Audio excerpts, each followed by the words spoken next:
ඉතින් guys ඔය දැනගන්න මෙන්න මේ වගේ ෆොටෝස් TikTok එකේ විතර මාර විදිහට ට්‍රෙන්ඩින් මේ දවස්වල. ඉතින් TikTok එක කරන්නේ හැමදාම ට්‍රෙන්ඩින්. ඉතින් මේ වගේ ෆොටෝ එකක් හදාගන්න ඉතින් මම කියලා දෙනවා. ඉතින් ඔයා දන්නවද දැන් අපිට ChatGPT මේක කරගන්න බෑ. ChatGPT එක ලිමිට් කරලා තමයි හදාගන්න බෑ දැන් අපිට. ඉතින් මම තව අලුත් app එකක් හොයාගත්තා. ඉතින් මේකෙන් ලස්සන කරගන්න පුළුවන් වැඩේ. ඒ වැඩේ මේ විදිහටම කරගන්න පුළුවන්. ස්ටයිල් විතරක් නෙවෙයි තවත් ගොඩක් ස්ටයිල්ස් තියෙනවා. ඒවත් මම ඔයාලට පෙන්නන්නම් මොන වගේද කියලා. ඉතින් වීඩියෝ කරනවා බලන්න සෙට් ලයින් කට්ටියම like එකක් දාලා subscribe කරලා bell icon එකත් ඔයාලා දැනගන්න ගන්න එපා. එහෙනම් guys අපිට වඩේ. ඉතින් guys අපිට මේ app එකක් ඕන කරනවා. ඉතින් ChatGPT වැඩ කරන්නේ නැති හින්දා ඉතින් මේ app එක download කර ගන්න ඕන. ඉතින් Play Store හරි App Store හරි දෙකකින් එකට ගිහිල්ලා වැඩ පුළුවන් Grok AI කියලා search කරගන්න. ඉතින් web browser එකෙන් ගිහිල්ලා මේක කරගන්නත් පුළුවන්. GROK තමයි නම. ඉතින් දෙකම එකට download කරන්න පුළුවන්. දැන් මම open කරගන්නවා. ඉතින් MB 66ක් වගේ පොඩි ගණන් තමයි වෙන්නේ. ඉතින් ඔයා open කරගන්න. ඉතින් මම app එකට යනවා දැන්. ඔයාලට පේනද මම මේ කලින් හදාගත්ත ෆොටෝ එකකුත් තියෙනවා. ඉතින් ඔයාලට කරන්න දෙන්නේ කෙලින්ම මේකට ඇවිල්ලා ask anything කියලා තියෙනවා.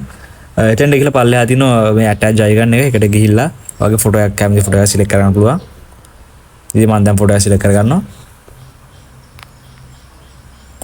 හරි මම ෆොටෝ එක select කරගත්තා. ඉතින් ඔයාලට ඊට පස්සේ මෙතන prompt එක type කරගන්න තියෙනවා. ඉතින් ඔයාලට මෙතනින් ලියන්න තියෙන්නේ create in this.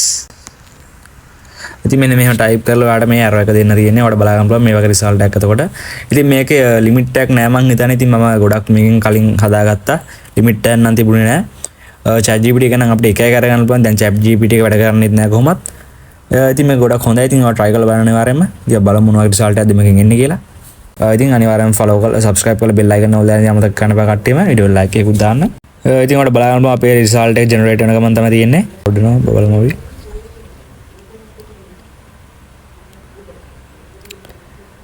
ඉතින් guys අපිට මේ වගේ result එකක් තමයි බලා ගන්න පුළුවන් වෙන්නේ. ඉතින් ChatGPT එක තරම්ම accurate නැති වුණත් ඉතින් මේක ටිකක් හොඳයි. ඉතින් මේ වගේ සමහර photos වලට පොඩ්ඩක් අවුල් යනවා. ඉතින් ඔයා try කරලා බලන්න ගොඩක් photos වලට හොඳ result එකක් බලා ගන්න පුළුවන්. ඉතින් video like එකක් දාලා follow කරන්න.